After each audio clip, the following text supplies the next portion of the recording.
প্রতিবারের মতো এবারও কিশোরগঞ্জের ঐতিহাসিক পাগলা মসজিদে মিলল বস্তা বস্তা টাকা। সারাদিন গণনা করার পর 8,21,34,304 টাকা পাওয়া গেছে।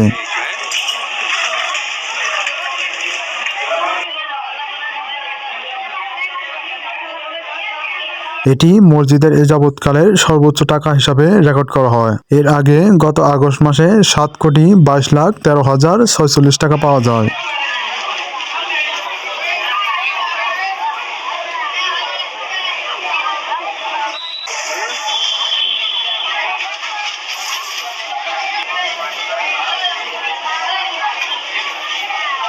সকাল 7টা থেকে বিকেল 5টা পর্যন্ত 10 ঘন্টা ব্যাপী 350 জন লোক টাকা গণনার কাজ করেন। 3 মাস 13 দিন পর আজ শনিবার 7:30টার দিকে পাগলা মসজিদের 11টি সিন্দুক খুলে পাওয়া যায় 29 বস্তা টাকা, বিপুল পরিমাণ স্বর্ণালংকার ও বিদেশি মুদ্রা। জেলা শহরের নরসুন্দা নদীর তীরে ঐতিহ্যবাহী মসজিদে লোহার সিন্দুকগুলো 3 থেকে 4 মাস পর পর খোলা হয়। এর আগে 9টি সিন্দুক থাকলেও এবার আরও 2টি সিন্দুক বাড়ানো হয়েছে। পাগলা মসজিদ কর্তৃপক্ষ জানায়, সাধারণত 3 থেকে 4 মাস পর পর সিন্দুক খোলা হয়। এবার গত বছরের তুলনায় কয়েকদিন আগেই সিন্দুক খোলা হয়েছে। এরপরও রেকর্ড পরিমাণ টাকা পাওয়া গেছে।